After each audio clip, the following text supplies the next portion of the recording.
Welcome back, everyone, to another episode of Paradigm Shifting Books. Today is a book preview episode, but before we get into that, Britt, I want to ask you how preseason's going. So, for those who don't know, Britt is a player for the Philadelphia Eagles. You guys had your first preseason game last week. You had a great game, 4 catches, really nice punt return. So, how's preseason going for you?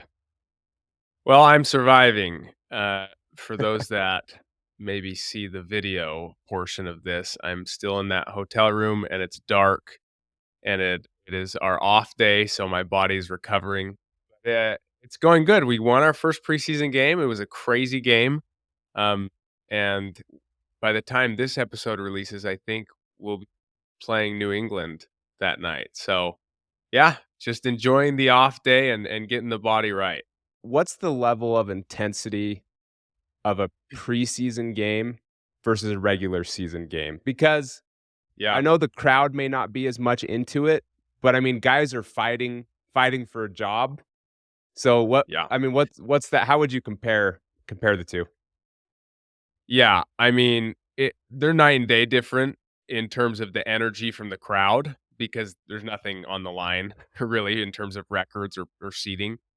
But yeah, the each roster starts out during fall camp with like 90 guys and then is whittled down to 53 by the end of camp. So guys are fighting for spots. Most of the starters don't play, and so this is everyone's kind of opportunity to make a roster. And so there's a lot of pressure. And I'll tell you, there's another level of pressure for people that have never played. And it's just amazing to see guys who were literally all Americans in college come out and just be shocked by the level of speed of the NFL game, and anyways, it's fun. This is my third preseason and I'm still nervous, but that's I think part of it.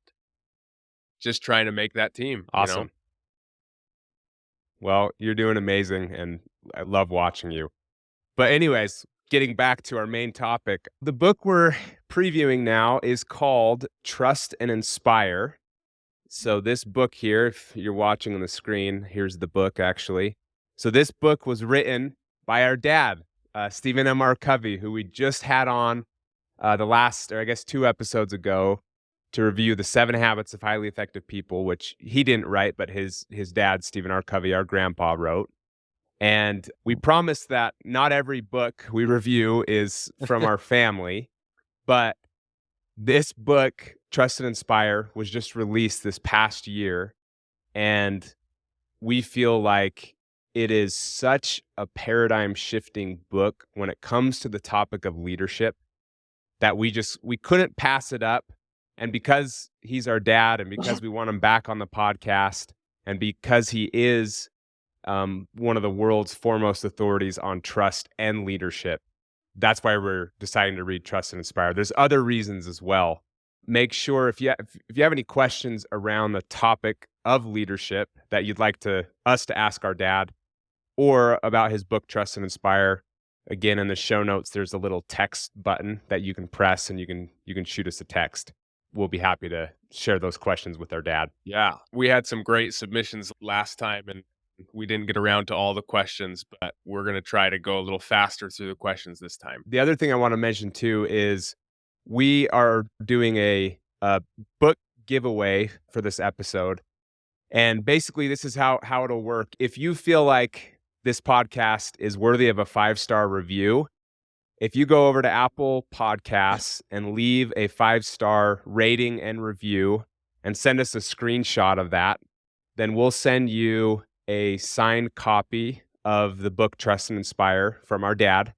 And we're saying that the first 10 people that do this, a 5-star rating and review on Apple Podcast, send us a screenshot. You can send the screenshot to paradigmshiftingbooks@gmail.com. And then also the address to send it to. We'll send that out to you. Don't do it if you don't believe that our podcast deserves a 5-star rating. Obviously, we're not trying to bribe people, but I get it because I listen to a lot of podcasts and I like never do the rating and review, but being behind the scenes and running a podcast, you realize that those ratings and reviews really matter as far as getting the podcast in front of new people. So we thought that might be a fun way. If you feel like it's worth that review, then hey, you could get a signed book and we'll send it to you. So if you've listened to the podcast before, we've had another leadership focused book on the podcast. It was Liz Wiseman and her book Multipliers, which is an incredible book. But the reason why we decided to include another leadership book is because we feel like there's something about this book, about Trust and Inspire, where it is able to define the type of leadership that we need in our world today. And it's really applicable, not just in an organization, in a business setting, but also in a family, in a classroom, in a church, wherever leadership is needed. People need to hear this message about trust and inspire. That's why we're highlighting this. Our dad has told us that, I mean, he's spoken on the professional circuit for 15 years now, and he's spoken to anywhere from businesses and Fortune 500 companies to the military to, the government and police forces. He's spoken to pretty much everyone, and he's said that this message has resonated the most. Any message that he's shared throughout his time on the speaking circuit. I can attest to that. My agent actually shared this book with the Eagles coaching staff, and I have recently had 3 of the Eagles coaching staff who have finished the book, and they've come up to me with their insights and have told me that they've seen all of this in their life and they really like it.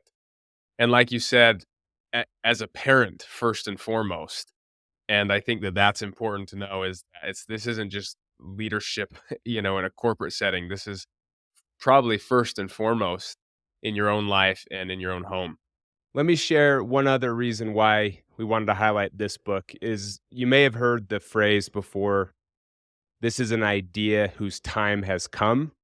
And that is what we feel encapsulates trust and inspire. So the world has clearly changed in the last 20, 30, 40 years. There's been major shifts and major changes. But the argument my dad makes is that our leadership style has not changed in tandem with the other changes. I want to read one quick quote from Peter Drucker, who was the famous management thinker that I thought was so insightful. And this is in terms of talking about how the world has changed in reference to, he calls it the knowledge worker age. So this quote was back in the year 2000. So think about when he said this. He said, in a few hundred years, when the history of our time will be written from a long-term perspective, it is likely that the most important event historians will see is not technology, not the internet, not e-commerce. It is an unprecedented change in the human condition. For the first time, literally, substantial and rapidly growing numbers of people have choices.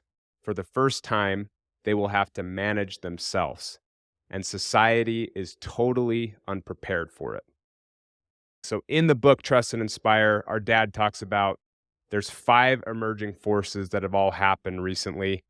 Number 1 being that the nature of the world has changed, and that's referencing Peter Drucker quote. The second one is the nature of work has changed. The third one is the nature of the workplace has changed, and that's been more apparent than ever, especially in the last few years with COVID. The fourth one is the nature of the workforce has changed. And then the fifth one is the nature of choice has changed.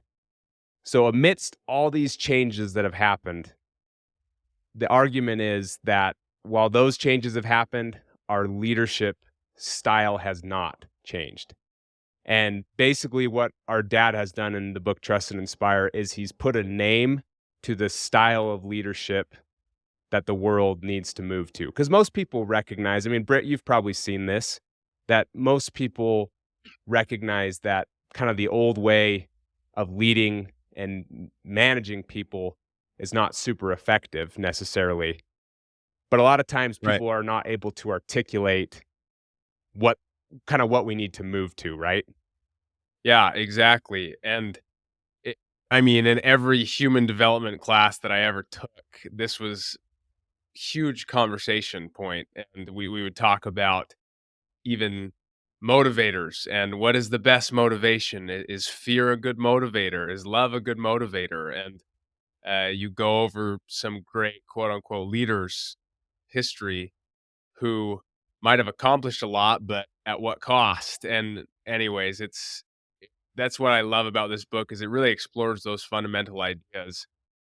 And going back to the coaches, right? The coaches that I work with, they always talk about each, different things motivate different players. Some players you yell and scream at, and some players you can't do that, otherwise they'll shut down. I hope I'm not one of those players, but different things impact different people, and I think this is a really good book about just the shift of overall people and humanity and the workforce, like you said.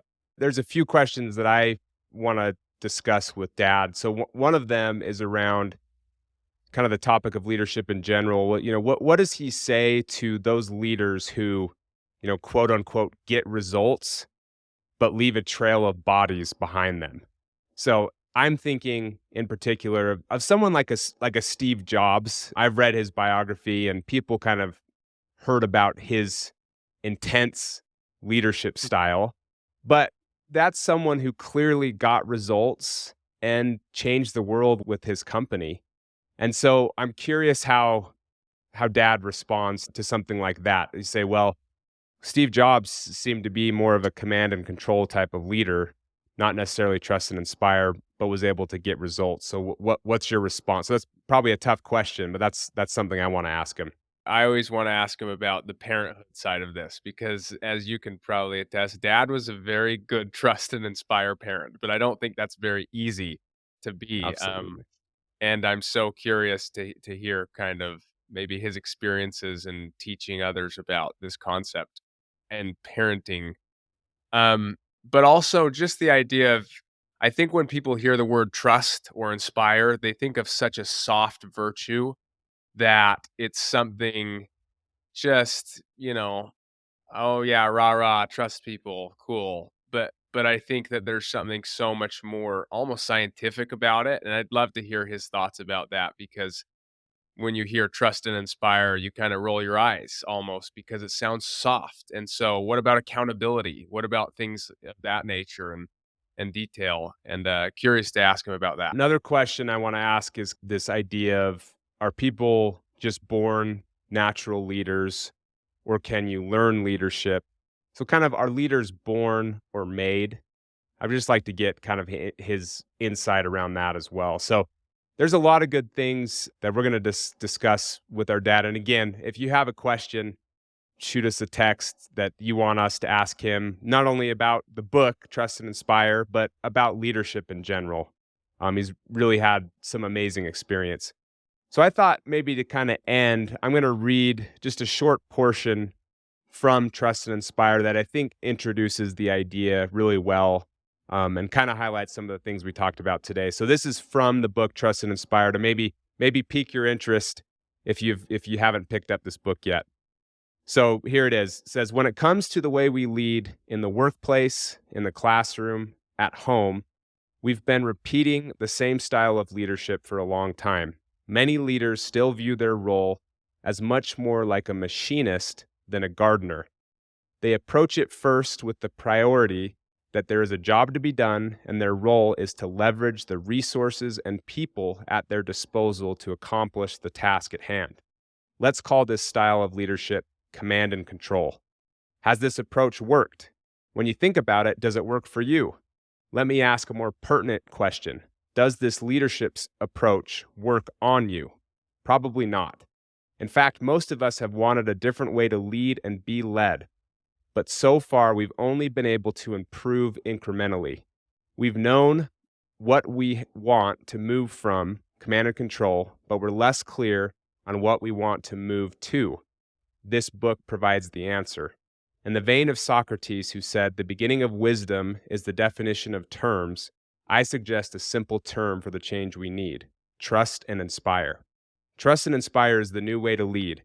Its goal is to unleash people's talent and potential, to truly empower and inspire them rather than try to contain and control them. It's about trusting people to do the right thing and inspiring them to make meaningful contributions. So that's the end of the quote. But I think it's a great introduction, gets me excited to read this. And again, leave us that 5-star review, and then you can get a free signed copy sent to you as well. Yep. Thank you, everybody, for listening as well. It's really fun for us to do this together. Uh, we hope that it is entertaining, and we hope that you hear more from the authors than you do from us, of course.